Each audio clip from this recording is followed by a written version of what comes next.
Pai querido, aqui estamos, Senhor, na Tua presença, nessa noite. Mais uma vez, Pai, nós somos gratos ao Senhor pelo Teu cuidado, pelo privilégio de poder estar na Tua casa, livremente poder adorar o Senhor, aprender sobre a Tua palavra. Pai, aqueles que estão a caminho, que o Senhor os traga em paz e segurança, aqueles que nos assistem, Pai, nesse vídeo, que o Senhor também os abençoe. Seja conosco, Pai, mais uma vez. Nós somos gratos. Muito obrigado, Pai. Amém.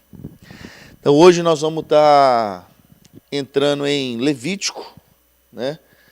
E a gente vai pegar do capítulo 1 até o capítulo 25. Do 1 ao 25, é isso mesmo.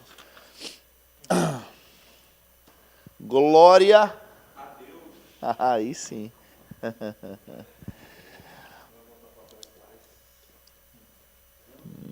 Pastor Luciano. Ok.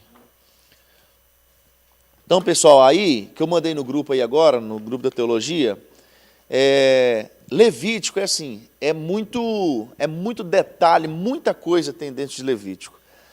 E se a gente fosse estudar profundamente, nós iríamos ficar muito tempo aqui estudando, entendeu? Então eu não queria fazer igual a gente fez, por exemplo, em Êxodo. Foi bom, né, que a gente estudou bem, mas só que deu 8 aulas, só dentro de Êxodo. Queria que a gente passasse mais rápido, né? Eu tento, assim, pegar os negócios que eu acho um pouquinho mais importante, mas aí fica tudo sendo importante. Assim, eu vou pegar só as partes mais importantes, aí pega tudo.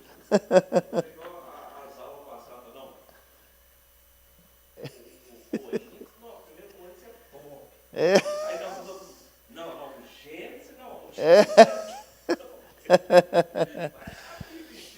Então, aí eu mandei aí esse material está aí, a divisão de Levítico, né?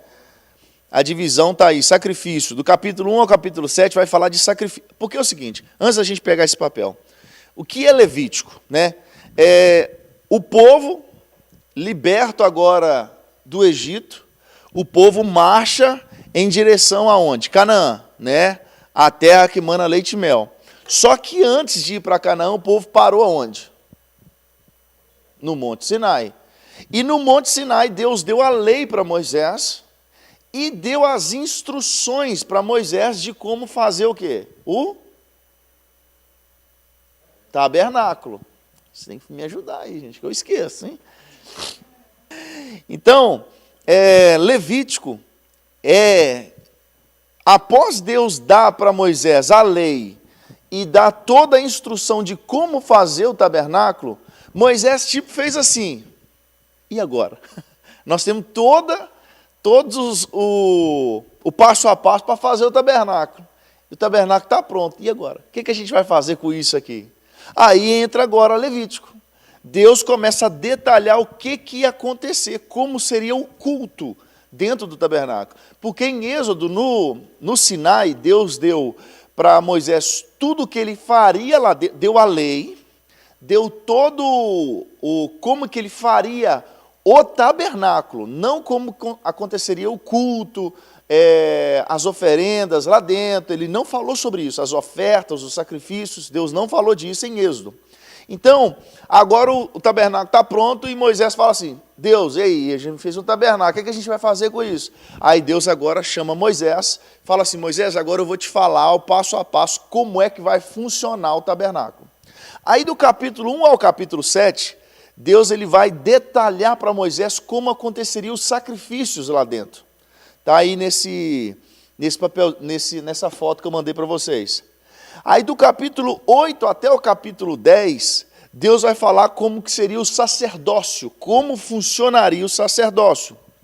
Do capítulo 11 ao capítulo 15, Deus vai falar de leis a respeito da saúde, do período que a mulher está impura, que o homem está impuro. Depois do capítulo 16 ao capítulo 22, ele vai falar de separação, ou seja, uma separação para uso para Deus, como que funcionava. Ele vai falar do versículo 23 ao 27 de solenidades, como que iria acontecer isso, né? Aí tem aí um resumo aí de Levítico, ó, fala assim, O livro de Êxodo termina com a construção do tabernáculo como tabernáculo. Como Israel iria utilizá-lo? As respostas estão em Levítico, dada por Deus a Moisés em 50 dias, entre a inauguração do tabernáculo e a partida do povo do Sinai. Aí a outra tabelinha que está para vocês aí também, essa tabelinha está falando assim, tabela de ofertas em Levítico e seus significados. Então está aí, por exemplo, esse 1 aí, holocausto, aroma agradável voluntário, isso aí era uma oferta.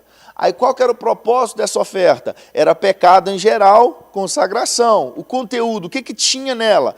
De acordo com os recursos, era um boi, ou um carneiro, ou um cabrito, rolinha, pombinha, tudo sem defeito. A parte do sacerdote, o couro, ou seja, o que dessa oferta pertencia ao sacerdote? Porque existia ofertas que era assim, tinha parte da oferta que era comida pelo sacerdote, outra parte era repartida com quem ofertou, outras ofertas eram completamente queimadas, ou seja, nada sobrava dela. Ou seja, dessa oferta aqui, qual era a parte do sacerdote? Era o couro do animal era dele. E o significado profético, aí está aqui o significado profético, Cristo se entregou por nós e tal. Nós não vamos entrar nos sacrifícios.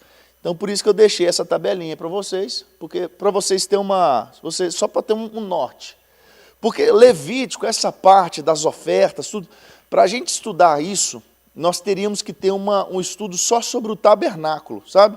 Tipo assim, como acontecia os sacrifícios, a cerimônia que envolvia o tabernáculo.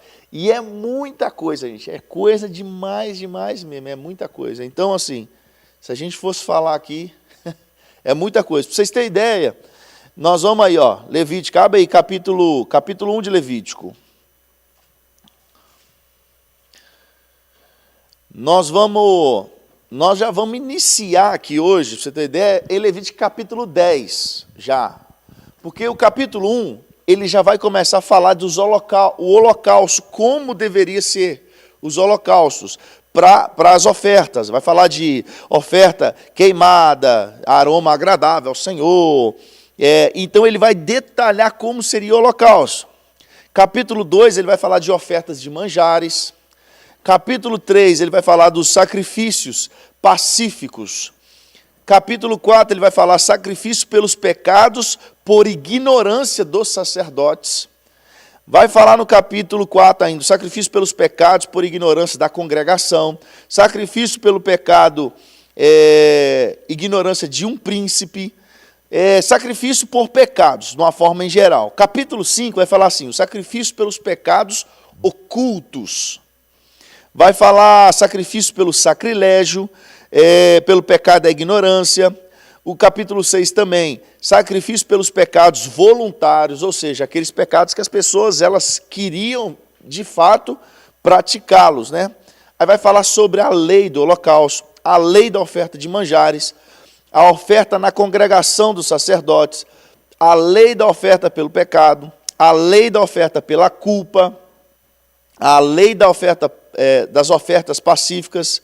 Aí Deus, dentro disso aí, Deus proíbe comer a gordura com sangue, a porção dos sacerdotes, sobre qual a parte do sacrifício, o que era do sacerdote, vai estar detalhado isso. Capítulo 8, entra aqui a consagração de Arão e seus filhos. É o momento em que Deus agora ele separa Arão como uma família sacerdotal, que era aquela família que ia fazer o culto dentro do tabernáculo, a família que ia apresentar ao Senhor tudo isso. Capítulo 9, Arão oferece sacrifício por si e pelo povo. E capítulo 10, agora entra uma história aqui de Nadab e Abiú. A gente vai entrar aqui nessa história de Nadab e Abiú. Lembrando que o livro de Gênesis, vocês lembram qual que é o significado do livro de Gênesis? Início, né? Isso sim, Gênesis é uma palavra que veio transliterada do grego, né? E o significado seria início, começo, né? Porém, se a gente pegar no hebraico, qual é a língua que foi escrita Gênesis, a palavra para Gênesis é o quê? Reshit. Bereshit bara Elohim, que é aquela primeira frase de Gênesis, né? No princípio criou Deus os céus e a terra. Então, Reshit, que é a primeira palavra que está em Gênesis, significa princípio, que é, de fato, a primeira palavra que está escrito no livro de Gênesis. No princípio criou Deus. Então, o livro de Gênesis, ele traz as primeiras palavras, no princípio.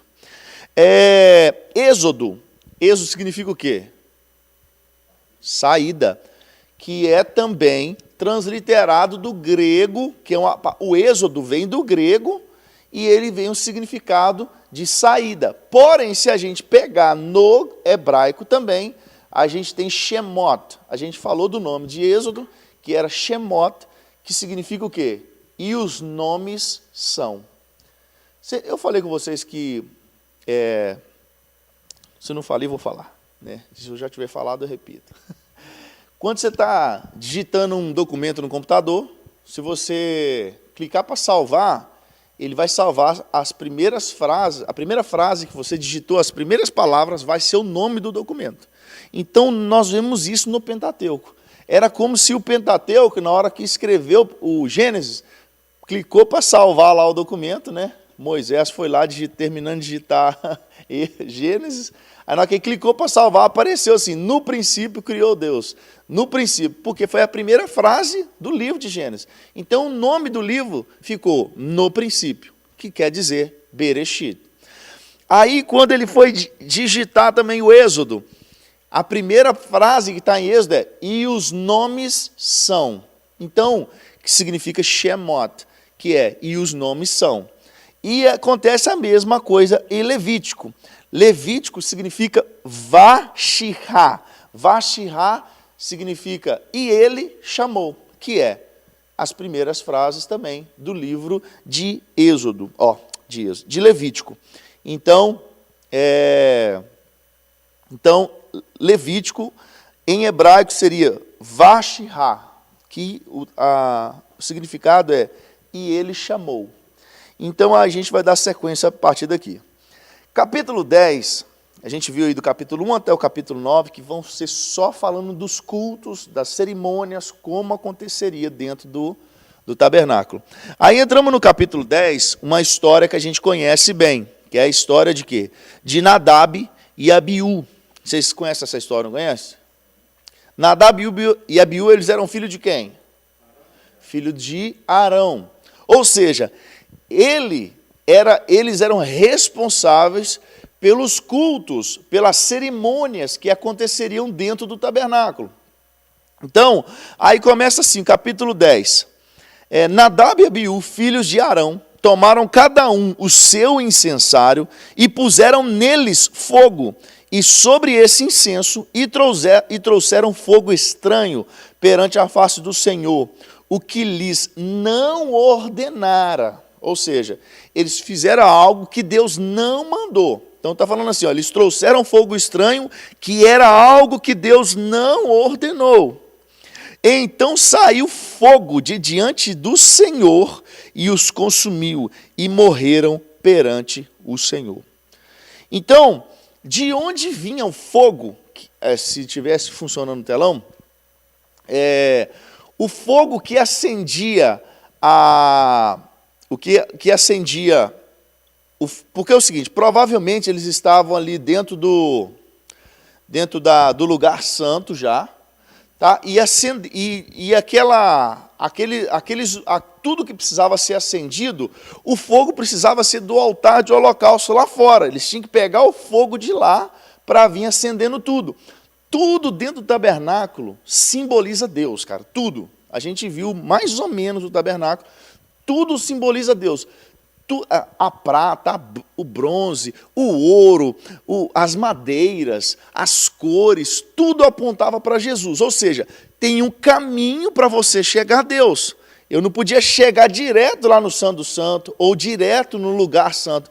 primeiro tinha que necessariamente entrar pela porta e passar pelo pátio, participar daquilo que estava no pátio, ou seja, tinha um lugar, o lugar do holocausto, tinha a bandeja para lavar as mãos, aí sim entrava para dentro do lugar santo, lá tinha o candelabro, tinha a mesa da preposição e tinha o incensário. Ou seja, eles pegaram eles acenderam o incensário deles, o incenso, que é o que trazia o cheiro lá dentro. Eles acenderam isso com um fogo estranho. Era como se eles tivessem um isqueiro e acendeu, né? Óbvio que eles não tinham isqueiro. Aí, então eles morreram diante do Senhor. Então, assim, cara, eu vejo aqui uma forma, sabe existe uma expressão que fala assim, pegou fulano para Cristo. Já viu isso? Tipo assim, não. É tipo assim, nós 6 aqui, está todo mundo aqui, nós 6 estão errados. Só que a polícia vem cá e prende só um de nós para mostrar, tipo assim, esse aqui vai pagar. É tipo assim, pegou fulano para Cristo, ele pagou pelo erro de todo mundo. Ele serviu de exemplo ao que puniu, ele foi punido, serviu de exemplo a todo mundo. Então, a gente vê isso em alguns episódios onde Deus, quando Ele está instituindo algo, Ele pune alguém para mostrar a seriedade daquilo. Quando Deus ele institui a lei, o que aconteceu lá? Morreram 3.000. De cara, no Éden. Quando o homem ele peca, ele de cara, ele foi expulso do Éden, ele perdeu tudo, velho. Mudou tudo, o pecado entrou no mundo, a seriedade que era, e Deus tinha dado uma ordem para que ele não comesse daquele fruto. Então a gente vê isso acontecendo, vai acontecendo as coisas, chegou aqui, aí chegou no Sinai, Deus instituiu a lei, aí quando ele está instituindo a lei, o povo está lá, idolatrando um bezerro de ouro, aí Deus chega e mata 3.000 caboclos ali, para o seguinte, já mostrar, cara, é sério o que está acontecendo aqui, não é qualquer coisa. Ali ficou marcado para o povo já, né, cara? Esse negócio, a gente não pode fazer isso mais, porque Deus já mostrou que o negócio é assim. Aí agora, quando inicia as ofertas, porque o tabernáculo tinha acabado de ficar pronto. Na hora que inicia a oferta, 2 sacerdotes morreu, porque chegou com fogo estranho. É para Deus mostrando assim, cara, isso não é brinquedo, eu expliquei tudo como que ia funcionar. Aí você chega aqui e acende com fogo estranho isso aqui, então chegou, morreu 2 caras. É o mesmo que a gente pode ver isso lá no Novo Testamento, quando Ananias e Safira, quando eles querem mostrar, fazer média, não, vamos ofertar, para todo mundo ver que a gente é mão aberta, né? Somos generosos e a gente quer ofertar, foram lá e mentiram da quantidade que venderam aquela terra, e eles morreram diante de Deus, porque Pedro falou para eles assim, cara, por que vocês mentiram? Vocês não mentiram para mim, vocês mentiram para Deus, vocês mentiram para o Espírito Santo, olha a seriedade, matou o cara, matou os 2, a mulher, e o marido e a mulher, Ananias e Safira. Aí você vê lá, quando Deus ele fala com o povo, gente, vocês vão entrar naquela terra ali, só que vocês não vão pegar os despojos de guerra daquela terra. O que está lá é meu, aquela terra é para mim. Aí vai lá, Acã, e pega uma capa que ele achou bacana, e pegou uns outros negócios, guardou dentro da casa dele. O que aconteceu, velho? Esse cara foi morto junto com os filhos, animais e todo mundo da casa dele. Acabou a geração dele toda pelo que ele fez. É o cara que não teve continuidade geracional, ou seja, a família dele morreu toda ali. Ninguém levou o nome de Acã para frente. Então, assim, você vê que Deus ele faz isso em alguns momentos para que meio que o povo vá lá assim, cara, presta atenção, Deus está falando e mostrando como é que funciona.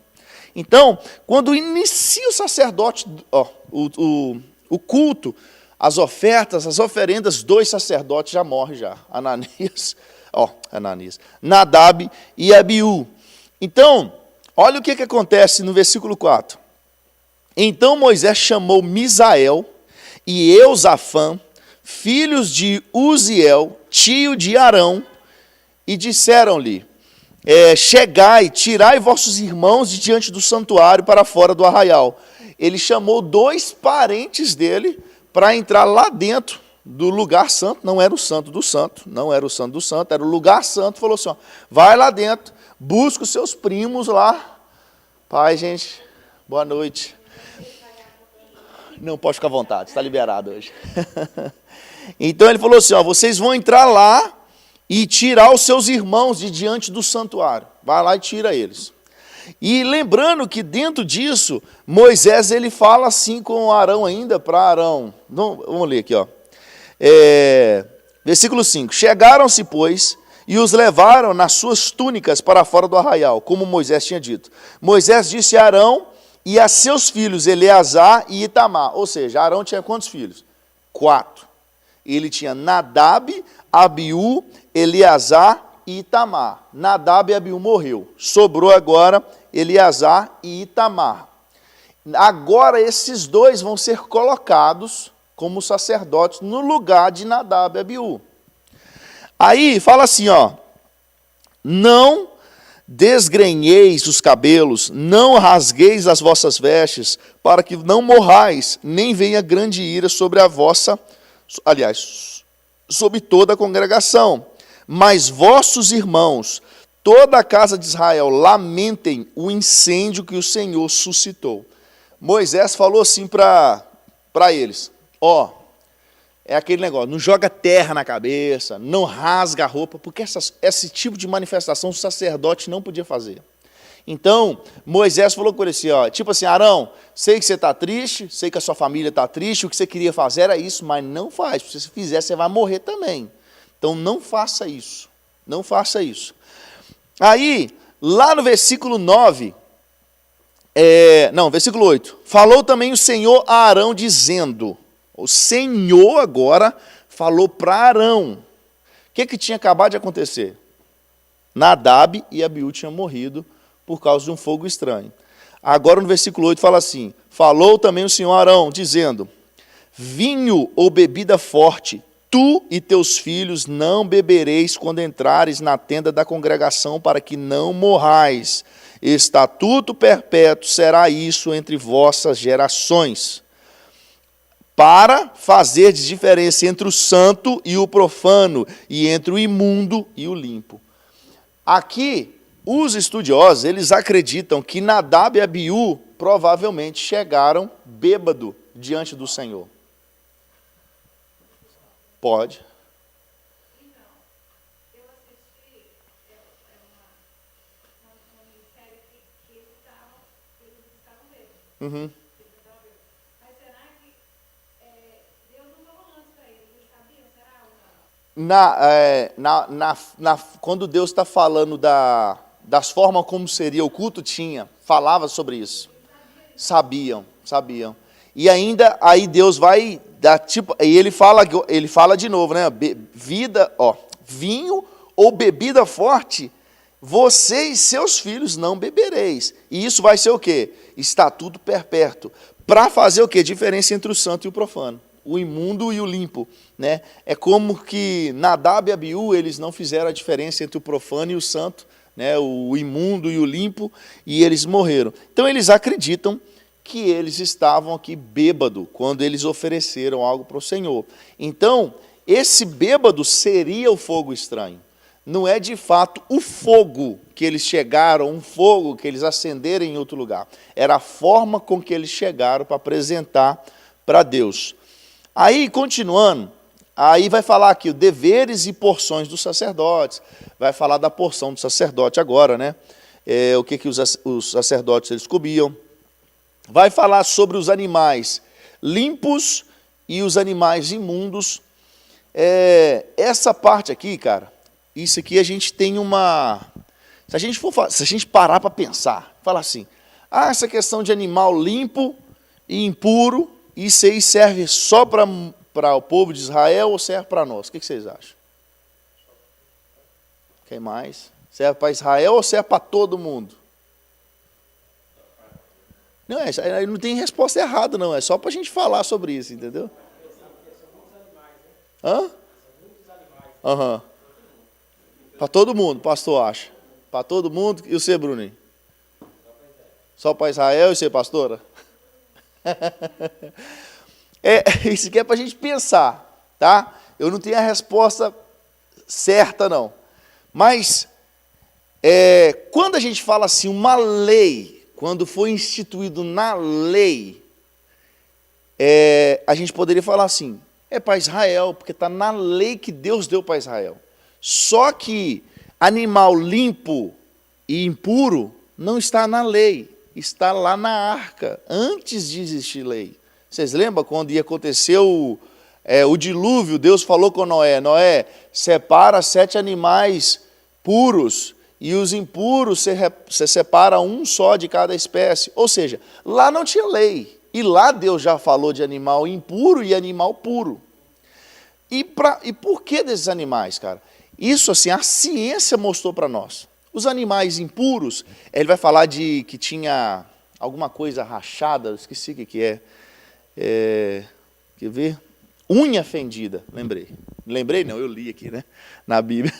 Unha fendida, é tipo o porco. O porco, na pata dele é fendido, é rachado assim.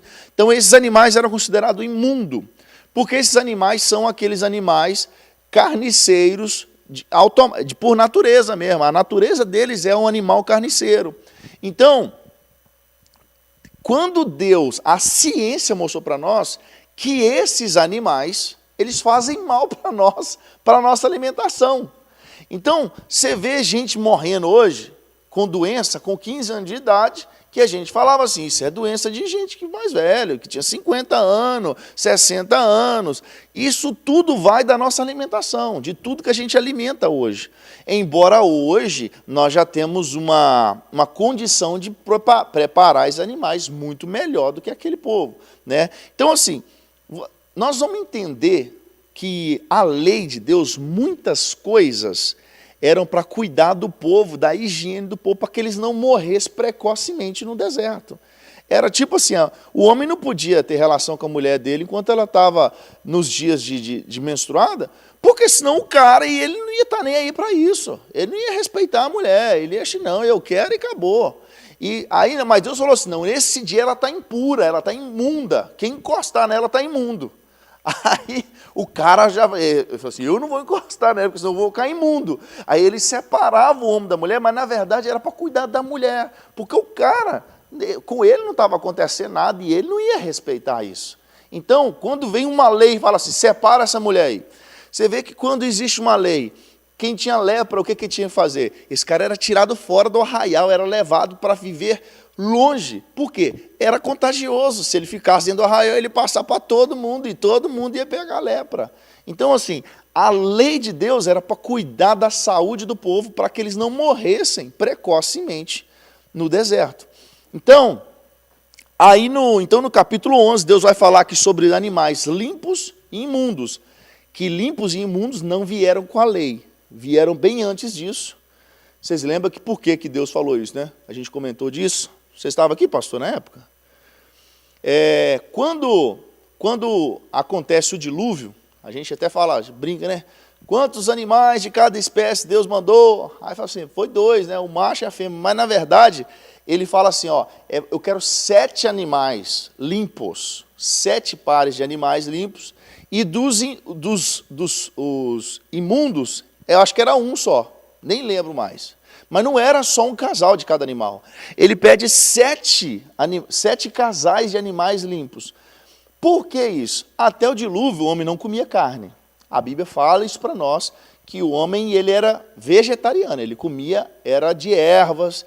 Isso a Bíblia fala. Assim que o homem sai da arca, Deus fala com Moisés assim, Moisés estava lá na arca. Aí Deus fala com Noé, a partir de agora, você pode comer carne. Isso saindo da arca. Por quê, cara? É Deus pensando em tudo. Quando Noé está dentro da arca, quando acaba o dilúvio, não tinha árvore frutífera mais não. O dilúvio tinha arregaçado tudo. Aí, o que eles comeram? Os animais limpos, que ele levou 7 de cada.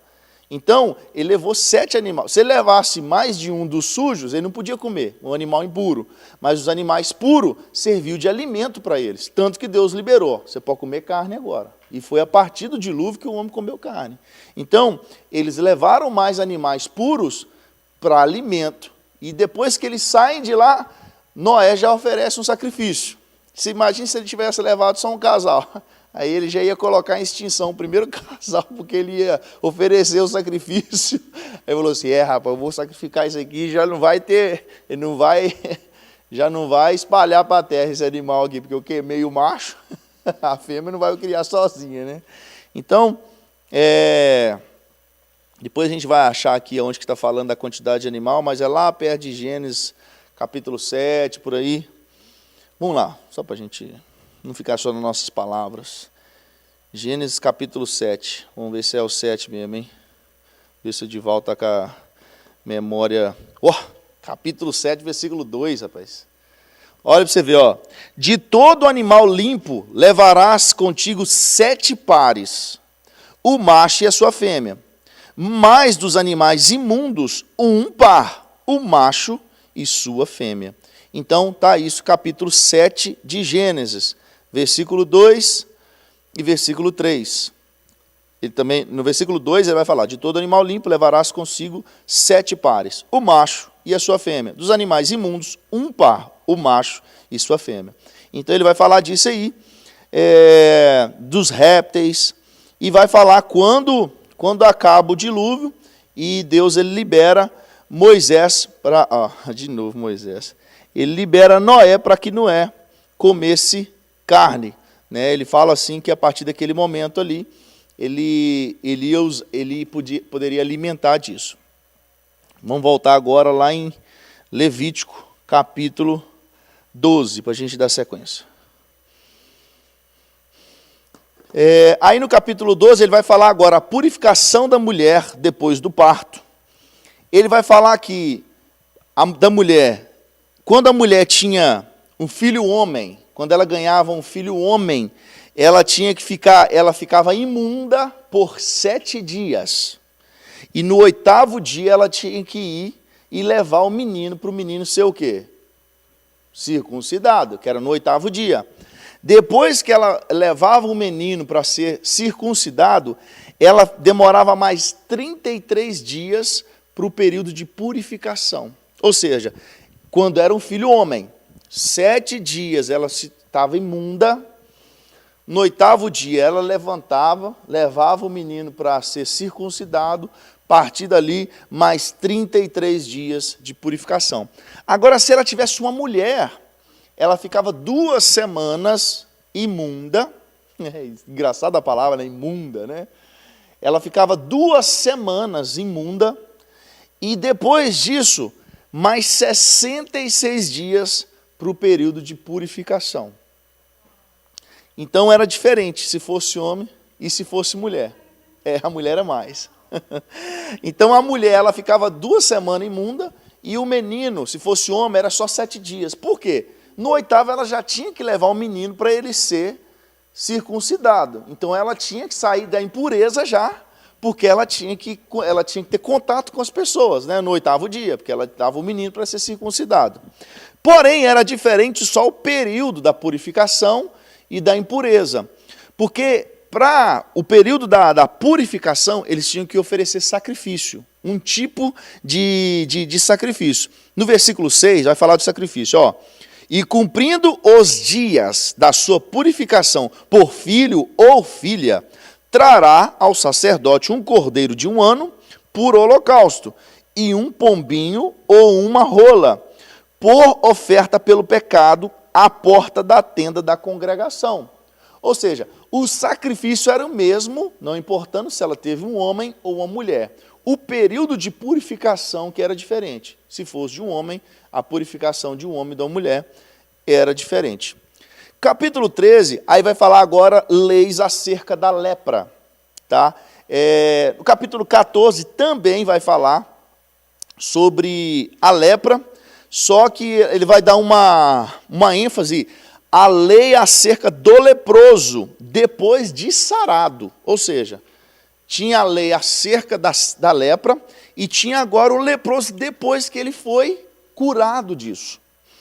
Quer ver? Levítico capítulo 14, versículo do 1 ao 4. Olha o que diz. Disse o Senhor a Moisés: esta será a lei do leproso, no dia da sua purificação será levada ao sacerdote. Ou seja, deixa eu ler primeiro no capítulo 13, quanto à lepra. O capítulo 13. Disse o Senhor a Moisés e Arão: o homem que tiver na sua pele inchação, ou pústula, ou mancha lustrosa, e isto nela se tornar como praga de lepra, será levado a quem? A Arão, o sacerdote, ou a um dos seus filhos, que também eram sacerdotes. O sacerdote lhe examinará a praga na pele. Se o pelo da praga se tornou branco e a praga parecer mais profunda do que a pele, é praga de lepra. Oi? Você estava só me ajudando, né? O sacerdote o examinará e o declarará imundo. Ou seja, o cara, na hora que ele tinha uma suspeita de lepra, ele ia aonde? No sacerdote. Era o sacerdote que examinava e falava assim: você tem lepra. E na hora que o sacerdote ficava sabendo que era lepra, ele saía gritando na comunidade: imundo! Gritando que a pessoa estava imunda. Ou seja, ninguém toca nesse cara, que ele está com lepra, todo mundo vai pegar. Então ele já tirava o cara dali e saía gritando no arraial, avisando: está imundo, imundo, leproso. Saía gritando, avisando todo mundo que esse cara estava leproso. Beleza. Aí agora lá no capítulo 14, é um momento que o cara já foi sarado dessa lepra, ou seja, ele ficou um período de tempo afastado da comunidade, tinha um lugar que era só dos leprosos, um lugar separado da comunidade, que os leprosos ficavam lá, só leproso que ficava lá. Aí no capítulo 14 fala assim, disse o Senhor a Moisés: esta será a lei do leproso, no dia da sua purificação ele será levado ao sacerdote. Ou seja, no dia que ele se sente assim, estou limpo, estou sarado, ele tinha que ir a quem? Ao sacerdote. Aí fala assim, e este, que era o sacerdote, ele sairá fora do arraial e examinará. Repara que ainda o leproso não entrou dentro do arraial. Ele pensa que eu estou limpo, ele vai lá fora, eles avisam o sacerdote vai lá fora do arraial encontrar com o cara para examinar ele. Se a praga da lepra do leproso está curada, então o sacerdote ordenará que se tomem para aquele que se houver de purificar 2 aves vivas e limpas, e pau de cedro, e esfofo, carmesim e isopo.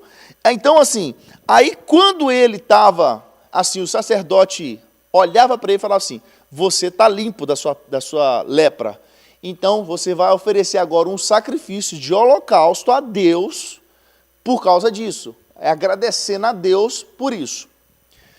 Aí, agora você vai abrir comigo, lá em Mateus, capítulo de número 8. Mateus, capítulo de número 8. Versículo do 1 ao 4. Mateus 8. Versículo 1 ao 4. Olha o que diz. A cura de um leproso. Essa aqui é aquela história famosa. Mateus capítulo 8, versículo do 1 ao 4, diz assim: ora, descendo ele, Jesus, do monte, grandes multidões o seguiam.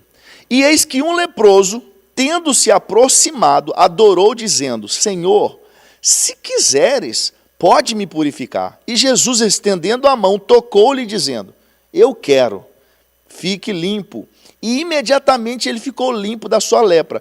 Disse-lhe então Jesus: olha, não digas a ninguém, mas vai mostrar-se ao sacerdote e fazer a oferta que Moisés ordenou para servir de testemunho ao povo. Então, o que Jesus fez aqui? A graça, Jesus é a graça. A graça mandou o cara seguir a lei. a graça mandou a lei ser cumprida. Então, Jesus ele viveu um período debaixo da lei, ele cumpriu a lei. Então, Jesus falou com o cara assim, o cara podia sair correndo, todo mundo, e gritando, Jesus me curou, estou curado, estou curado. Aí falou assim, não, vai no sacerdote e faz o que Moisés mandou. Ou seja, ele ia chegar, o sacerdote ia analisar ele e falar, realmente você está curado. Aí ele agora oferta um holocausto assim como Moisés ordenou.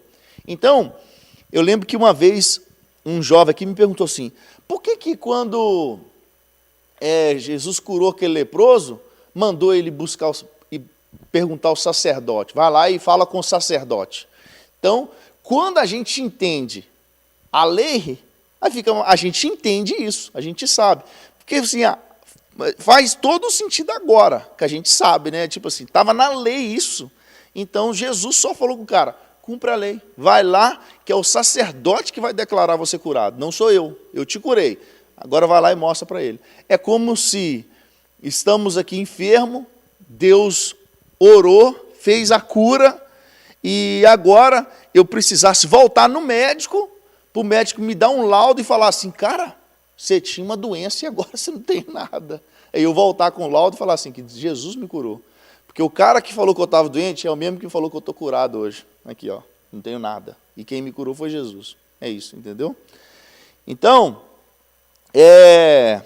outra coisa, Mateus capítulo 9, agora, é só ando um pouquinho para frente. Mateus capítulo 9. Não, Mateus, gente. É a mesma história, mas só que está melhor em Lucas. Lucas 8. Lucas 8. Vai do 40 até o 56, mas a gente não vai ler tudo isso não, mas... Era difícil, Ele dependia do level da lepra, mas era uma doença que matou muita gente. Era uma doença terrível. Isso. O cara já ficava cheio de coisa enrolada assim, sabe? Ele já ficava todo enrolado, porque ele se coçava todo, e a ferida aberta transmitia, né? Transmitia. E então o cara ele ficava todo enrolado assim, e longe de todo mundo, muitas vezes ele não voltava. E essa doença foi terrível nesse período bíblico, né? Lucas 8, isso. A partir do 42, não é do 40 não. A cura da mulher enferma, né? Essa mulher é a mulher do fluxo de sangue. Vocês lembram dela? O fluxo de sangue é que a mulher tinha uma menstruação que não parava. E ela tinha isso por 12 anos. Olha o que diz. Enquanto ele ia, ele quem? Jesus. As multidões o apertavam. Certa mulher que havia 12 anos, ela vinha sofrendo de uma hemorragia e que ninguém tinha podido curar e que gastara todos com os médicos tudo o que havia. Veio por detrás de Jesus e tocou a orla da sua veste. E logo se estancou a hemorragia. E não era assim, essa mulher ela não tinha uma hemorragia que vinha e ia. O que mostra para a gente é que era algo corrente. Ela tinha isso, corrente por 12 anos. Então imagina a situação que essa mulher estava. Então, aí quando ela toca Jesus, é estancado isso. Agora, deixa marcado na sua Bíblia isso aí, mas abre comigo agora Levítico, capítulo 15. Levítico, capítulo 15. Versículo 19. Nós vamos ler o 19, depois vamos ler o 25. Levítico 15, 19. Diz assim, ó. A mulher... Vou esperar todo mundo abrir. Levítico, capítulo 15. Versículo 19. A mulher, quando tiver o fluxo de sangue, se este for o fluxo costumado do seu corpo, ou seja, aquele normal, estará 7 dias na sua menstruação, e qualquer que a tocar será imundo até a tarde. Ou seja, essa mulher, se ela estivesse no fluxo dela normal, ela estaria impura, imunda por 7 dias. E quem tocasse nela também estaria imundo. Aí no versículo 25 agora, do capítulo 15 também. Também a mulher, quando manar fluxo do seu sangue por muitos dias fora do tempo da sua menstruação, ou quando tiver o fluxo do sangue por mais tempo do que o costuma, todos os dias do fluxo ela será imunda. Ou seja, essa mulher estava imunda por 12 anos. Ela era imunda. Ela não tinha um período que ela era imunda. Ela estava por 12 anos imunda. Por 12 anos ninguém poderia tocar nela, porque se tocasse nela também seria imundo. Aí, voltando agora, lá em Lucas, capítulo 8. Aí diz assim, ó, versículo 45. Mas Jesus diz, quem me tocou? Como todos negaram, Pedro diz, mestre, a multidão te aperta e te oprime. E o Senhor pergunta, quem te tocou? Aí Jesus fala, não, mas alguém me tocou diferente, porque de mim saiu poder. Agora imagina a situação da mulher. Ela vai lá e toca Jesus. E Jesus fala assim, quem me tocou? Essa mulher, a Bíblia não está falando isso, mas a gente pode entender que essa mulher ela ficou com medo de falar que ela tinha tocado, porque ela era imunda. Em quem ela encostasse ficava imundo. Imagina agora, ela foi lá, encostou em Jesus, e Jesus perguntou, quem que me encostou? E se ela falasse assim, foi eu. Todo mundo falou assim, você fez ele ficar imundo agora, tipo isso, né? E todo mundo estava atrás de Jesus, né? Era como se ela tivesse com Covid, né? Foi eu que passei a mão no ser assim, do Covid, aí, quando o Covid começou, o povo não podia nem olhar para o outro que estava com Covid, era igual... Todo mundo sabia. Inclusive dentro disso aí, pastor, isso é o que eu penso. A Bíblia não relata. Eu penso que ela não teve dificuldades em chegar em Jesus. Por quê? O que os pregadores falam? Os pregadores, eles falam que a multidão cercava Jesus e ela fez assim, ó, tá empurrando todo mundo, e tocou em Jesus. Mas quando a gente olha uma mulher que tinha 12 anos, que sofria de fluxo de sangue, todo mundo sabia que era essa mulher. É como se na hora que ela vai para Jesus, o pessoal fizesse assim, não encosta em mim não. Né? Todo mundo afastou, e ela não teve dificuldade de chegar em Jesus. Aí ela toca em Jesus. Aí, dá a entender isso, porque todo mundo sabia que ela era imunda. Ninguém podia tocar nela, porque ela era imunda todo dia. Entendeu? Então ela era imunda sempre, porque ela tinha 12 anos. Então, aí quando ela toca em Jesus, e o mais top disso é o seguinte, da mesma forma que o outro leproso, que ele falou assim, Jesus, se o Senhor quiser, o Senhor pode me tornar puro, o Senhor pode me curar. Jesus falou assim, e eu quero. E curou o cara, tocou nele, é Jesus tocando na impureza e fazendo a impureza ficar pura. Isso é o que Jesus faz com nós, né? Tocando a vida de pecado, fazendo, justificando. E a mulher a mesma coisa. A mulher, ela é impura e ela toca na pureza e ela fica pura. Ela não faz Jesus ficar impuro. Você vê o que o evangelho ele faz, o que a graça ele faz. Lembrei agora da heresia do camarada lá, do pastor Vitor Azevedo, quando ele fala assim que Jesus estava lá na eternidade e falou com Deus assim que a mulher comeu o fruto, ele falou assim, Adão também vai comer do fruto, assim que a mulher tinha comido. Aí Deus olhou para ele e falou assim, por que você está falando isso? Ele, porque se Jesus falando para Deus, Adão vai comer do fruto. Aí Deus perguntou, por quê? Ele, porque se eu tivesse no lugar de Adão, eu comeria o fruto. Aí o pessoal da igreja, glória, meu pastor! O pessoal fica louco. E eu assim lá em casa, pensando, né? Meu Deus, deixa eu continuar vendo a explicação que ele vai dar. Aí ele vai explicar, eu já falei isso aqui, né? Mas a explicação dele foi o seguinte, é como se a noiva dele caiu numa poça de lama.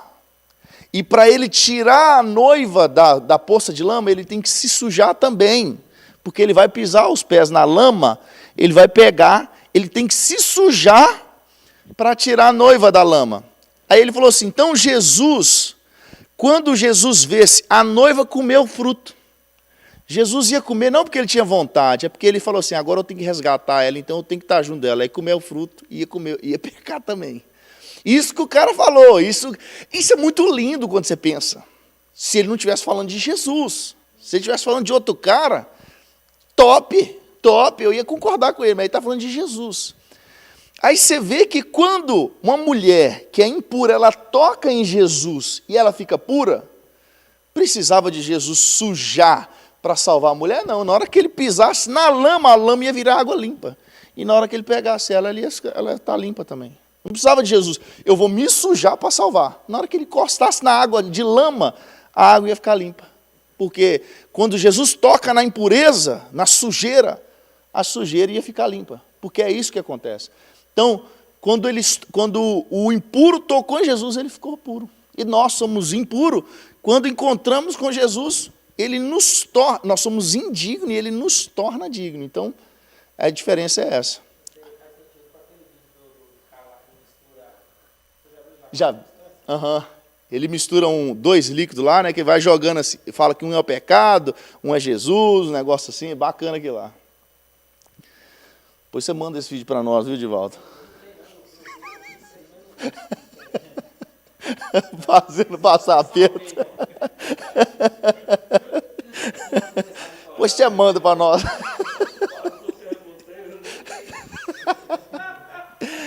Eu vou achar esse vídeo aí, ele é fácil de achar. Vou achar ele, aí eu mando lá no grupo. Lá. Não sei se todo mundo já viu desse vídeo. Vocês já viram esse vídeo?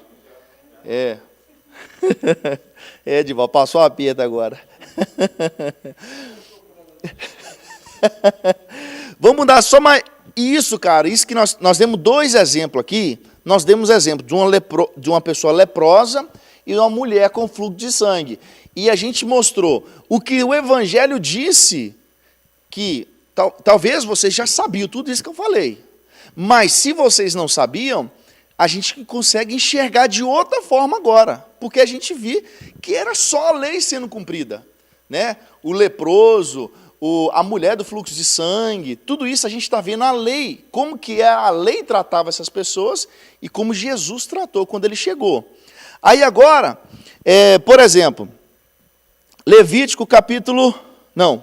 Lucas 13, depois nós vamos para Levítico, Lucas 13, versículo 23. São muitos exemplos, eu vou dar só mais esse aqui agora, para a gente já partir para frente aqui, para o próximo.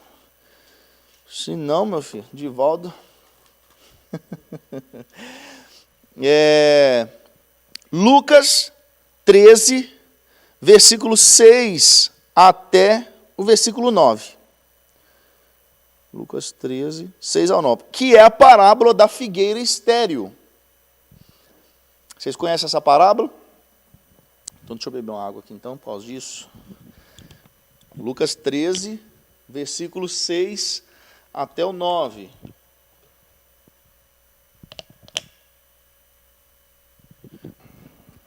Então Jesus proferiu a seguinte parábola. Certo homem tinha uma figueira plantada na sua vinha, e vindo procurar fruto nela, não achou. Pelo que disse ao viticultor, há 3 anos eu venho procurar fruto nessa figueira e não acho. Pode cortá-la, porque ela não serve para nada, ela está ocupando o espaço inutilmente na terra. Ele faz uma pergunta. Por que ela está ocupando um espaço inutilmente na terra? Ele, porém, respondeu, Senhor, deixe ainda esse ano. Ou seja, já tinha 3 anos que ele está acompanhando ela e ela não dá fruto. Aí o cara fala assim, Senhor, me dá mais esse ano. Ou seja, ia ser o 4º ano. Me dá mais esse ano para que eu vou escavar ao redor dela e vou pôr estrume, esterco. Se vier a dar fruto, bem está. Se não, manda cortar. Quando a gente lê isso aqui, o pregador, que é top, né, o cara que sabe fazer o negócio, e ele pega isso aqui e faz uma pregação topzaça e nós sai no manto, né? Mas se a gente entender, agora vamos entender por que Jesus falou disso aqui. Vamos lá para Levítico capítulo 19. Você vai ver isso aqui na lei agora. Levítico 19, versículo 23. Levítico 19, versículo 23. Olha o que diz aqui, ó. Deus está falando assim para o povo, ó, vocês estão indo agora para uma terra de Canaã. Quando você chegar lá, aí está falando assim, ó, quando entrares na terra e plantardes toda sorte de árvore de comer, ser-vos-á vedado o seu fruto. 3 anos vos será vedado, dele não se comerá. Ou seja, você não vai comer fruto 3 anos. Porém, no 4º ano, todo o seu fruto será santo, será oferta de louvores ao Senhor. Ou seja, também o 4º ano, ele pode dar fruto, mas o fruto é do Senhor.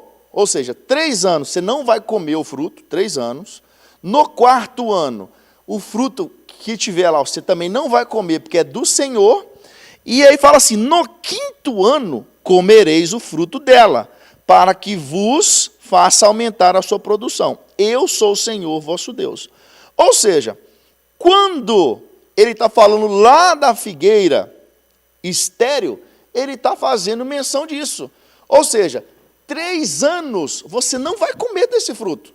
3 anos. E esse cara, ele estava acompanhando a figueira. Tinha 3 anos que ele ia lá e ela não estava produzindo. Ou seja, aqueles 3 anos ele não ia comer o fruto mesmo.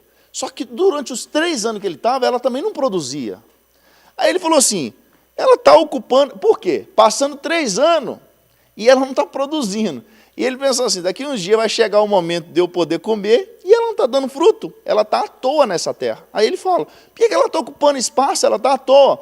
Aí o cara vai falar assim, Senhor, me dá mais 1 ano para eu cuidar dela. Esse mais 1 ano é o 4º ano, que quando desse fruto, o fruto era do Senhor, também não era para comer. Então, aí no 5º ano esse cara poderia comer. Então, quando ele fala da figueira aqui em Lucas, ele está fazendo menção a uma lei que Deus deu lá em Levítico capítulo 19. Você vê que quando você entende o que está lá na lei, fica mais fácil você compreender aqui. Então, hoje, quando você falar assim da figueira estéril, você vai lembrar, não, isso aí Deus estava falando com o povo, quando o povo foi entrar em Canaã, ele falou algo disso aí. Então, assim, fica fácil você linkar as coisas agora, né? Então, esse homem ele estava acompanhando a figueira e pensando assim, já passou o tempo, né? E até agora nada. Vamos bordar esse trem aí para ver se esse negócio melhora. Até aqui vocês estão entendendo? Então, fechou então. Vamos dar sequência. Aí no capítulo agora, capítulo 16, de Levítico. Ó, deixa eu abrir aqui Levítico, eu estou lá em Lucas. 16. No versículo 1 e 2, Deus já fala um negócio, porque está falando agora, no capítulo 16, vai falar do dia da expiação.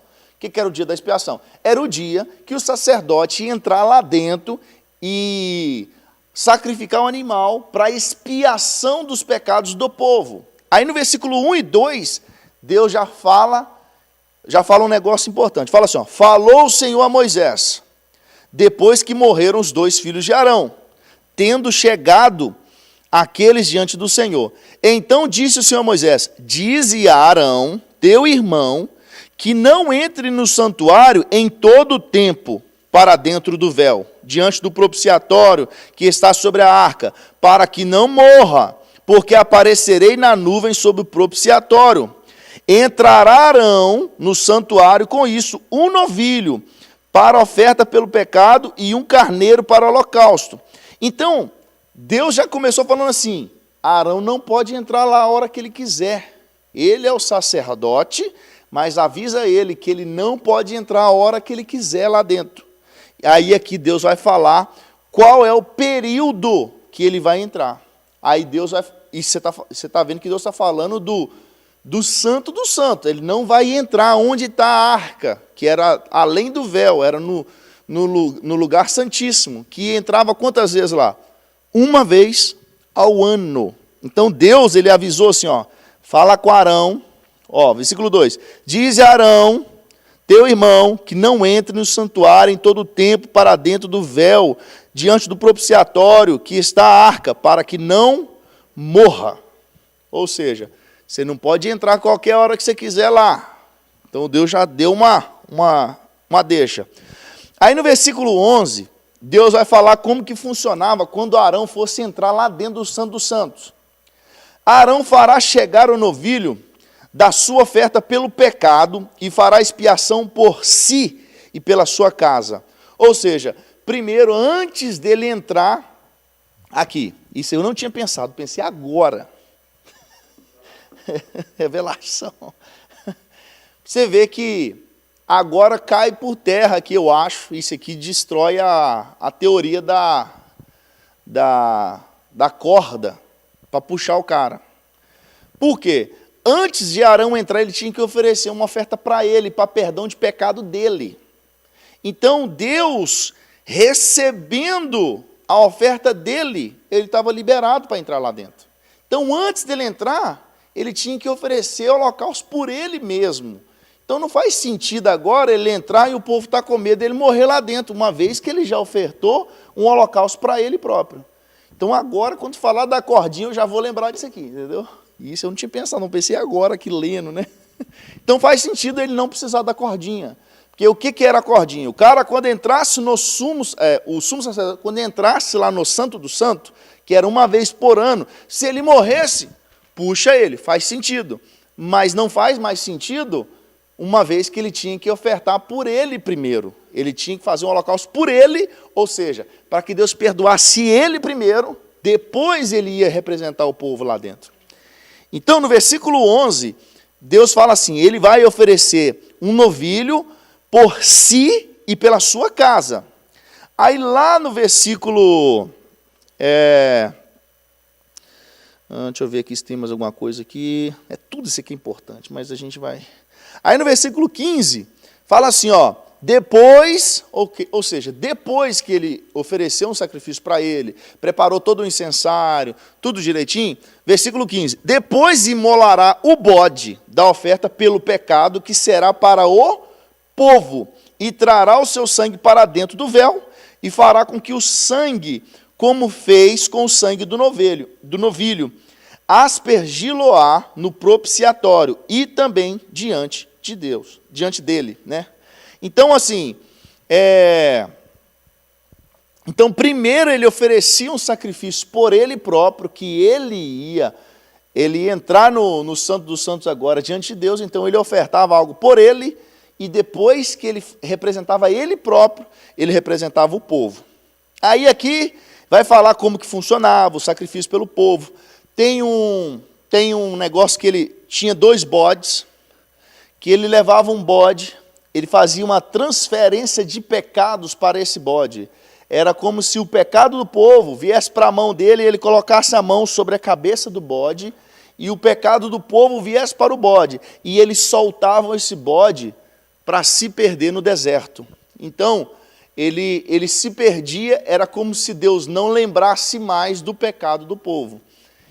E nota que tudo isso não era um perdão de pecado, assim, era que Deus sumiu o pecado. Não era perdão de pecado, era esconder o pecado de Deus. Porque quando falava do propiciatório, era jogar sangue. O sangue, ele propiciava que Deus abençoasse o povo. Era como se o sangue tampasse as vendas de Deus para que ele não visse o pecado do povo. Isso era o símbolo do sangue. Então ele jogava o sangue vedava Deus, era como se Deus falasse, não vejo, se tiver sangue eu não consigo ver os seus pecados. Aí o bode era a mesma coisa, eles transferiam o pecado para o bode e o bode saía doido no deserto, era como se Deus não achasse o pecado do povo, mas em momento nenhum foi perdoado, não foi perdoado. Em Hebreus vai falar de Jesus, vai falar assim, os sacerdotes entravam diariamente e eles ofertavam, faziam os mesmos cultos para perdão dos mesmos pecados que nunca eram perdoados. Era uma prática diária que eles tinham que fazer. Ele falou, mas Jesus fez um sacrifício único que perdoou o pecado. Ele não cobria pecado, ele perdoava o pecado. Aí João, ele fala, eis o Cordeiro Santo que tira o pecado do mundo. Ele não cobre pecado, porque tudo aqui era coberto, cobria pecados. Mas quando Jesus vem, ele tira o pecado. Então, você vê que o sacrifício de Jesus é outro level, é outra coisa, né? Aí no capítulo, então ele vai falar tudo isso aqui no sacrifício, como funcionava, a festa anual das expiações, como que funcionava. Aí no capítulo 17, ele vai falar que todo o sangue deveria ser levado ao tabernáculo, ou seja, eles não podiam oferecer um sacrifício, um holocausto, que fosse em outro lugar.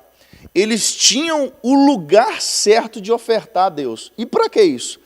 Isso já cercava o povo, para o povo não ofertar em terra estranha, chegar lá, ofertar para um outro Deus, ou participar de um outro tipo de holocausto. Deus falou assim, ó, tudo que for ofertado, todo o sangue que for derramado, tem que ser aqui, ó, dentro do tabernáculo. Aqui é o lugar, aqui é a minha presença, é aqui que tem que ser feito. Então, Deus já direcionava todo mundo para lá. E no capítulo 17 ele vai falar disso. Leis referentes à matança dos animais. Todos os animais precisavam ser mortos lá dentro. Ele fala o seguinte, ó, quer ver? Deixa eu ver se já está bem no inicinho. Isso, ó, versículo 3. Capítulo 17, versículo 3. Qualquer homem da casa de Israel que imolar boi, cordeiro, cabra, no arraial ou fora dele, e não trouxer à porta da tenda da congregação como oferta ao Senhor diante do seu tabernáculo, a tal homem será imputada a culpa do sangue. Derramou sangue, pelo que esse homem será eliminado do seu povo. Então isso era uma lei. Todo o sangue deveria ser trazido até o tabernáculo. Capítulo 18. Aí vai falar, né, da proibição de comer sangue. No 17 ainda vai falar sobre a proibição de comer sangue. Capítulo 18 agora vai falar sobre casamentos ilícitos. Mas vai falar de todo tipo de relacionamento ilícito. Vai falar assim do filho não ver a nudez da mãe, a filha não ver a nudez do pai, o filho não ter relação com a irmã. Vai falar de todo esse tipo de relação sexual ilícita e casamentos ilícitos também. Cara, e aqui, nossa, acontece um negócio, meu Jesus, quer ver, ó? Deixa eu ler aqui no versículo 18. Esse aqui dá uma palavra, mas nesse dia aqui, essa palavra vai ser muito triste. Eu penso muito em falar dela, mas o povo vai chorar demais de tristeza nesse dia aqui. É muito pesado. Versículo 18, aliás, capítulo 18. Deixa eu ver se está falando aqui já. Falar o suíço, Aqui, ó, eu vou só ler o 3 e o 4. Não fareis segundo as obras da terra do Egito, em que habitastes, nem fareis segundo as obras da terra de Canaã, para a qual eu vos levo, nem andareis nos seus estatutos. Fareis segundo os meus juízos, e os meus estatutos guardareis, para andares nele. Eu sou o Senhor vosso Deus.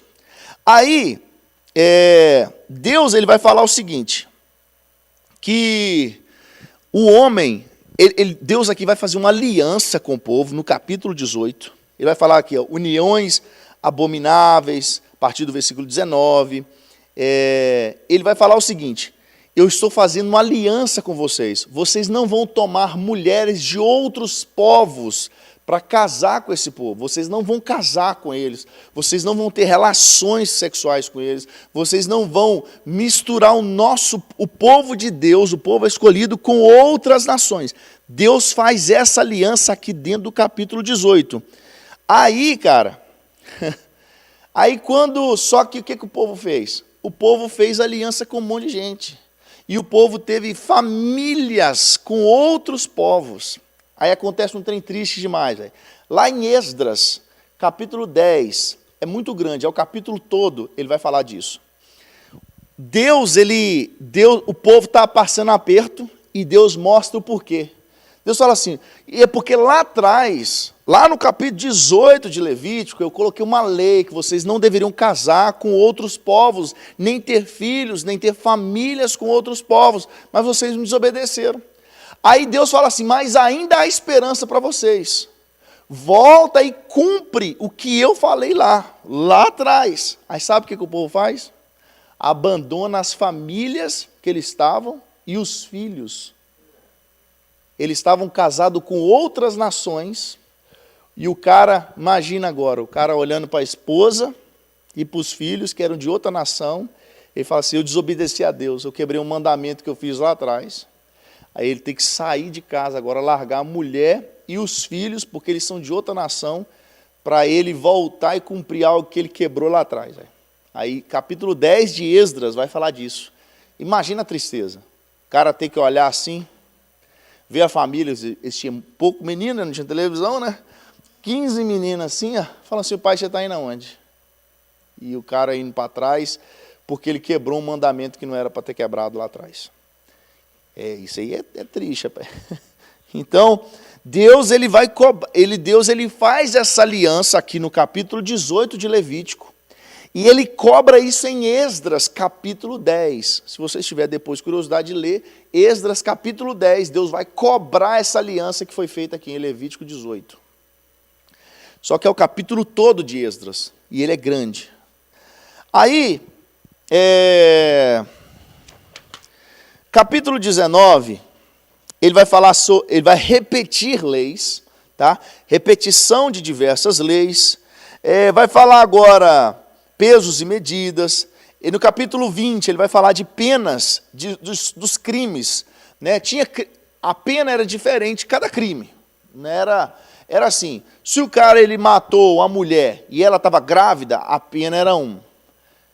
Se ela não estava grávida, era outra. Se fosse escravo, era uma coisa. Se não fosse escravo, era outra. É a nossa lei hoje mesmo, né? A lei ela tem essas ramificações.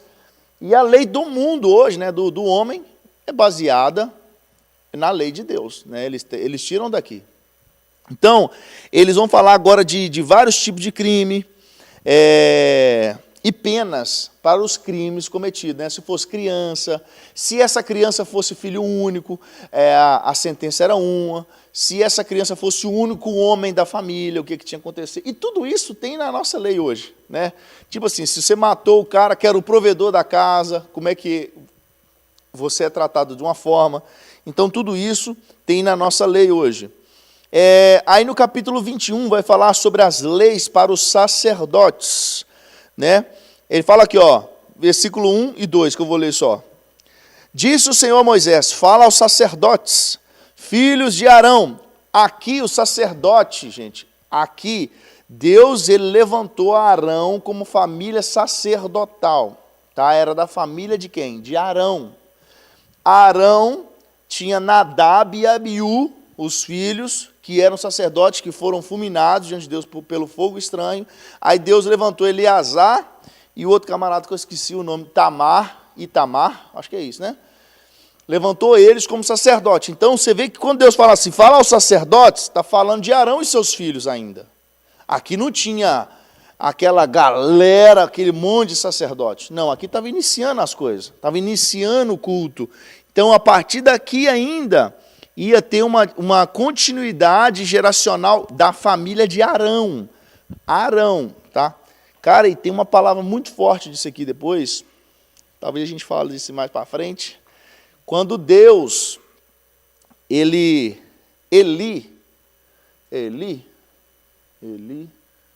é o que caiu da cadeira e quebrou o pescoço, é Eli mesmo, né? Esse mesmo. Quando Eli ele é da família de Arão, ele é descendente de Arão, e ele era sacerdote. E os filhos de Eli eram sacerdotes. Só que eles tinham relação sexual com as mulheres que ofertavam no templo. Ele comia os sacrifícios que era feito no templo, porque eles poderiam comer. Tinha tipos de oferendas que eles podiam. Só que lá fala que eles comiam as melhores partes. Ou seja, não é o que ele devia comer, eles comiam o que era melhor. Então, ali, velho, Deus, ele tira Eli da linhagem de Arão. Era como se assim, ó, sabe aquela ramificação que vai assim, Arão, que veio Eleazar, Itamar, de Itamar veio fulano, de Eleazar veio fulano, chegou Eli. Aí Deus riscou Eli assim da continuidade dos sacerdotes e mudou para outro cara assim, ó, Zadok. Aí tirou da família de Eli e mudou para a família de Zadok, e a continuidade do sacerdote passou para lá, porque Eli não cuidou da casa, e não cuidou dos filhos, e não cuidou como que os filhos... Você vê, não acreditava. E era igual, e foi o que aconteceu quando inaugurou o tabernáculo. De cara, os 2 filhos de Arão morreu, foi fulminado. Aí Deus falando assim, eu chamei Arão, mas os seus 2 filhos, tipo assim, ele não acreditou na seriedade do negócio, Deus matou. Então, esse negócio quando vai para Zadok é muito top. Capítulo 22, aliás, capítulo 22 vai falar a lei acerca de comer coisas santas, né? Ainda assim, são leis para os sacerdotes, né? Aí agora, a partir do capítulo 23, entra agora na parte das solenidades, que está naquele primeiro papelzinho que eu falei com vocês, né? A divisão de Levítico. Então agora, entra na parte das solenidades, que vai do capítulo 23 até o 27. E nós vamos finalizar agora no capítulo 25, mas nós vamos entrar no 23 agora. Então, aí ele vai falar o seguinte também, os animais sacrificados devem ser sem defeito, vai falar sobre os animais, né? E agora no capítulo 23, ele entra falando das festas. Essas festas, a gente já falou um pouco delas, quando a gente falou da Páscoa, do Pães Asmos, só que aqui em Levítico, ela é bem detalhada, mas a gente não vai entrar nelas, porque a gente já deu uma passada nelas, né? Então ele vai falar sobre o sábado, vai falar sobre a Páscoa, vai falar sobre as primícias, Pentecoste, lembrando que antigamente não era Pentecoste o nome da festa. Vocês lembram como é que era o nome da festa? Festa das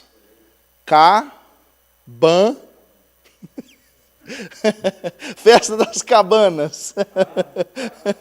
Eu falo assim, porque o professor nosso do Brasil, ele era desse jeito. Eu vou ajudar vocês. Festa das Cabanas, ele falava quase tudo. Aí então, a palavra Pentecoste é uma palavra grega, que vem de penta, de 5, né? O Brasil é pentacampeão mundial, porque ele é 5 vezes. São Paulo é pentacampeão brasileiro, entendeu? Esses negócios assim, vem de 5 vezes. O Bruninho está pensando o tanto do Flamengo. Quanto que é do Flamengo? 9. Não sabe não, né, Bruninho? Aí ele vai falar aqui das festas. Páscoa, primícia, você vê que ele citou só 3 aqui, ó. Páscoa, primícia, Pentecoste, dia da expiação, festa do tabernáculo, mas pulou aqui festa do Yom Kippur, ele não falou aqui de Pães Asmos, que era no mesmo período da Páscoa. Páscoa, primícias, Pães Asmos, era tudo junto, naquela mesma semana. Então, ele vai falar aqui dessas festas. Aí no capítulo 24, ele vai falar do azeite para o candelabro, o pão para a mesa do Senhor, vai falar a pena do pecado de blasfêmia. Então, isso aqui está tudo dentro das solenidades, né, a lei com relação às solenidades. Agora, no capítulo 25, vai ser o último que nós vamos passar, e ele é bem bacana. Capítulo 25, ele fala de 2 coisas aqui top. Ele fala o ano de descanso. E vai falar também do ano de jubileu. O ano sabático e o ano do jubileu. O ano sabático. O que era o ano sabático? O ano sabático, Deus falou com o povo de Israel assim: vocês vão chegar na terra que vocês não plantaram nada, mas vai ter coisa para vocês comer lá. Vocês vão chegar lá, vai ter poços que vocês não cavaram, e Deus ele falou com o povo o seguinte: cara, a terra ela tem que produzir, se vocês têm que usar da terra 6 anos, e o 7º ano a terra tem que descansar, porque é assim, eu criei tudo em 6 dias, e no 7º dia eu descansei. Então Deus está falando isso para o povo. Então, o que vocês tiverem de fazer na terra, vocês façam em 6 anos. Aproveitem da terra, mas o 7º ano é o ano sabático da terra, ela precisa descansar. Vocês não vão plantar nem mexer nada na terra. O que a terra produzir no 7º ano, vocês podem comer daquilo, mas vocês não podem plantar, nem mexer na terra. Não pode. Então, o 7º ano é tempo de descanso da terra. Aí o que acontece? O povo não deixou a terra descansar por 490 anos. 490 anos. Nós até falamos disso com relação ao cativeiro. Vamos abrir aqui, vamos um pouquinho para frente, Levítico 26. Vocês só vão pular um para frente aí.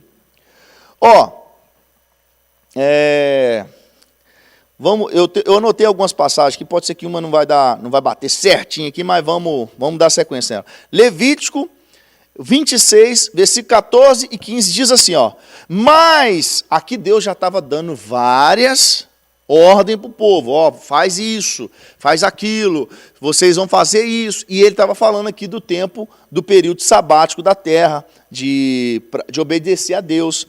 Aí no versículo 14 e 15 ele diz assim, mas se não me ouvirdes, não cumprir todos esses mandamentos, se rejeitares os meus estatutos, e a vossa alma se aborrecer do meu juízo, a ponto de não cumprir todos os meus mandamentos, e violardes a minha aliança, então eu farei isso, porei sobre vós terror, a tísica, a febre. Ele ia mandar aqui peste sobre o povo.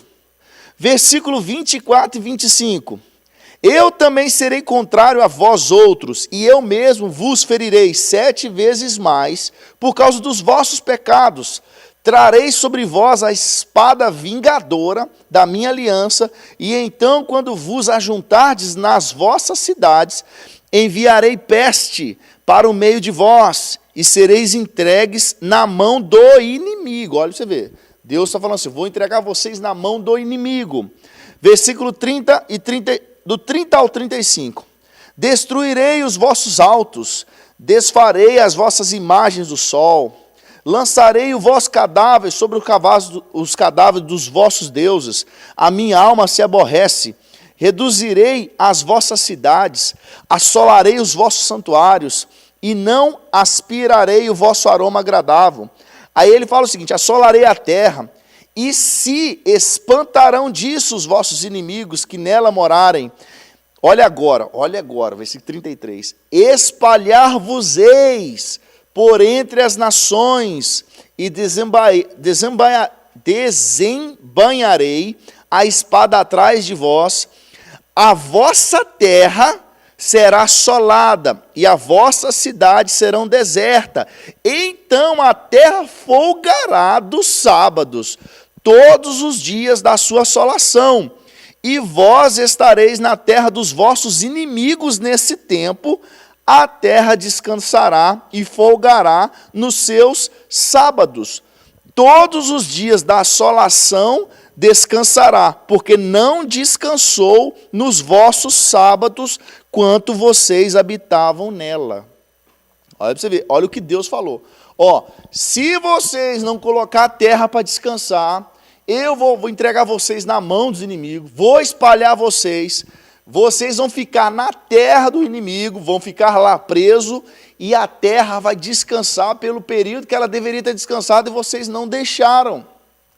Aí o povo não deixou a terra descansar. E Deus já tinha falado o que ia acontecer. O povo não deixou. Por 490 anos.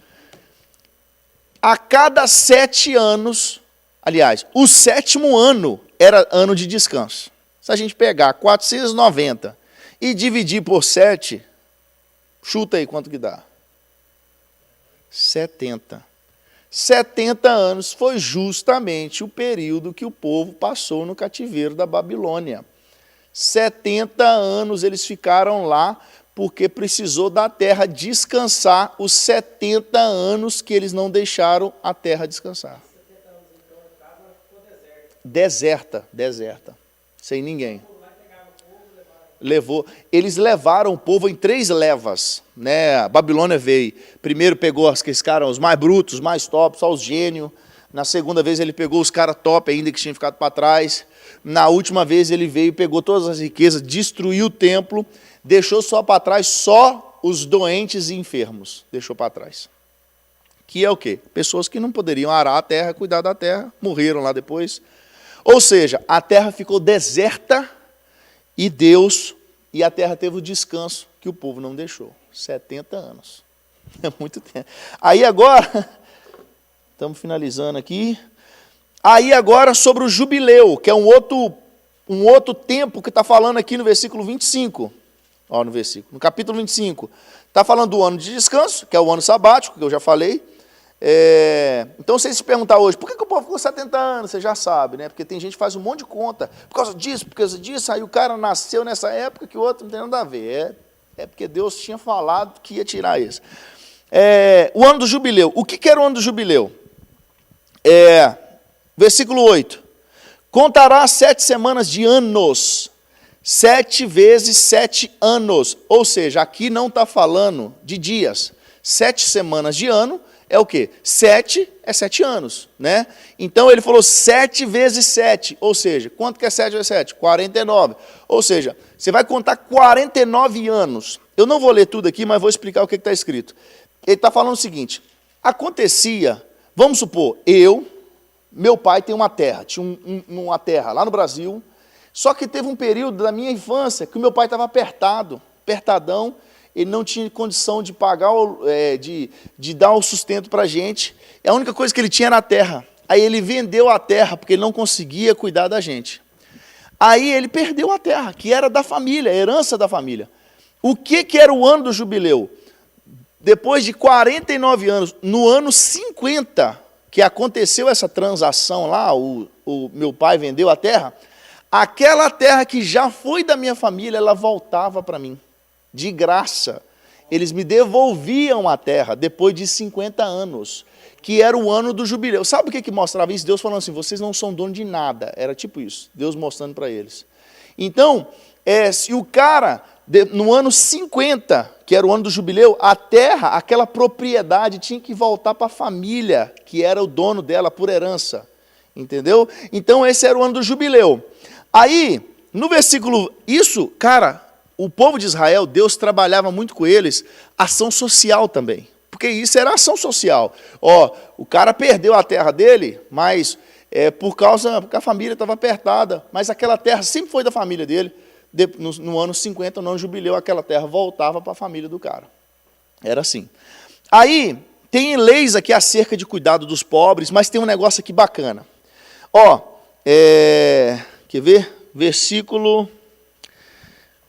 versículo 24 em diante, vamos ler ele primeiro, depois eu vou falar de uma outra história. Portanto, em toda a terra da vossa possessão dareis resgate à terra. Se teu irmão empobrecer e vender alguma parte das suas posses, então virá o resgatador, seu parente, e resgatará o que seu irmão vendeu. Se alguém não te resgatar, porém vier a torná-lo próspero e achar o bastante com o que remir, então contará os anos desde a sua venda, e o que ficar restituirá o homem a quem vendeu e tornará a sua possessão. Aqui, não vou ler tudo, mas aqui vai dar um norte para a gente na história de Ruth. O que era a história de Ruth? Vocês lembram de Boaz, Ruth? Ruth, ela estava com a sogra, o marido faleceu, e Ruth, ela não quis abandonar a sogra. É aquela até a passagem que a gente usa, né, para o casamento, mas era Ruth falando com a sogra, né, onde ireis, irei eu. Então, Ruth estava junto com a sogra. E o que acontecia, velho? Divaldo, se você tivesse uma fazenda, o que era seu nas suas plantações era só o que estava no pé. Só o que estava no pé. O fruto que caía no chão não era seu, pela lei. Era para as pessoas necessitadas, quem não tinha o que comer. Esse cara, ele podia entrar na sua terra e ele podia pegar só o que estava no chão, só o fruto que está no chão. Então, se você pegasse o fruto que estava no chão, você estava roubando, mesmo que a terra era sua, porque não pertencia a você aquele fruto. E isso estava na lei de Deus. A lei era o seguinte, aqueles que não podem, aqueles que são necessitados, eles vão comer dos frutos que caem. Vocês lembram da mulher falando, né? Senhor, mas até os cachorrinhos comem da migalha que caem da mesa. Está fazendo menção a isso. Aí a história de Boaz é o seguinte, Ruth está sozinha com a mulher, com a sogra, como é que é o nome da sogra? Noé. A sogra, ele estava com a sogra, ela estava com a sogra, e ela falou assim, eu vou arrumar alguma coisa para nós comer. Aí ela sai e vai numa terra. Aí ela vai na terra de quem? De Boaz. Aí ela começa a pegar frutos no chão. Não sei se vocês lembram da história. Ela começa a pegar frutos no chão. Boaz chega, vê Ruth, aí ele fala assim, opa, tipo assim, é top ali, né? Aí ele fala com o cara que cuidava da terra dele, ele fala assim, deixa uns frutos cair no chão aí. Porque o servo dele estava colhendo da árvore. O que era da árvore era de Boaz. Aí ele falou com o servo, deixa cair uns no chão aí, para ela pegar. Porque o que era do chão, ela podia pegar, ela não podia pegar da árvore. Então o servo de Boaz, ele deixava cair os trem no chão. Porque o que caía, Ruth podia pegar. Ruth chegou cheio daquilo ali e pôde se alimentar. Aí a sogra perguntou, de onde você veio? Aí eu estou vindo lá de Boaz e tal, e Boaz se apaixonou com ela. Aí Boaz entrou dentro disso aqui, ó. Ele falou assim, ó, se o teu irmão empobrecer e vender alguma parte das suas possessões, então virá o seu resgatador, seu parente, e resgatará o que seu irmão vendeu. Se alguém não puder resgatar, porém vier e tornar-se próspero, e achar o bastante com que arremir. Deixa eu explicar o que é isso aqui, ficou até difícil de ler aqui. O que Boaz é? Ele é simbolizado como remidor. Por quê? Quando Ruth ela perdeu o marido, pela lei, o parente mais próximo do esposo dela podia tomar ela como esposa, só que ele tinha que ter 3 coisas. Eu não preparei para falar isso, eu só lembrei agora, então pode ser que vai falhar alguma coisa aqui, entendeu? Ele tinha que ter 3 coisas. Ele tinha que querer, primeiro, o cara ele tinha que querer, ele tinha que ser o parente mais próximo dela, e ele tinha que ter dinheiro para bancar ela. Ou seja, se alguém olhasse para Ruth e tinha 3 caras interessados nela, os 3 queriam, e os 3 tinham dinheiro, mas o que era o parente mais próximo era o que estava na fila primeiro. Se ele fosse o parente mais próximo, mas ele falasse assim, não quero, pulavam para o parente mais próximo. Aí, o parente mais próximo dela não quis.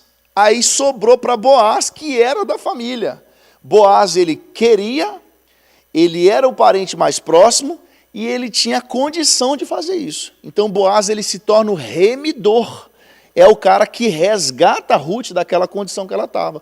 Porque ele encaixou nas 3 coisas que a lei exigia. Ele tinha que querer, ele tinha que ser o parente mais próximo, e ele tinha que ainda ter dinheiro para fazer isso. E ele tinha as 3 coisas. Então, ele se torna o remidor de Ruth.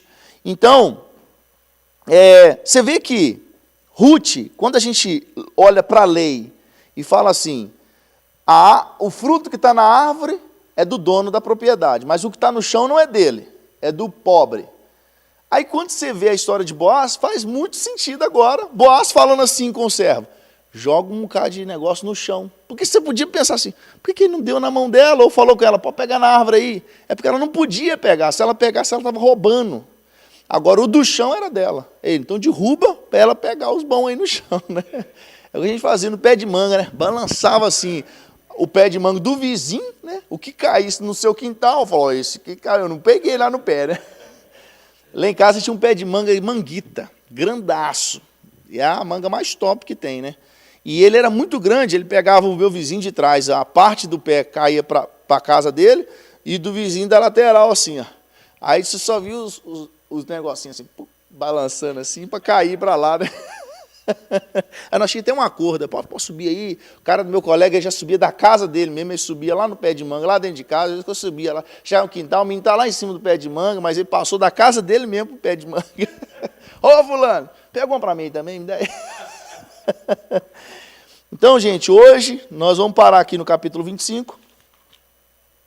Pai querido, muito obrigado, Senhor, por mais esse dia. Eu peço ao Senhor, Pai, que leve-nos em paz e segurança para nossos lares, assim como o Senhor nos trouxe. Obrigado, Senhor, por mais esse dia. Eu peço ao Senhor, Pai, que todo esse ensinamento que nós temos oportunidades de colocar em prática, Pai. Nos ajude, no momento certo, nos faça lembrar, Pai, e que a gente possa usar e praticar a Tua palavra. Seja conosco, é o que nós lhe pedimos em nome de Jesus. Amém. Que a graça do nosso Senhor Jesus Cristo, o grande amor de Deus e as doces consolações e comunhão com o Espírito Santo seja contigo, com a tua casa e com o teu ministério. E a igreja diz amém. Amém.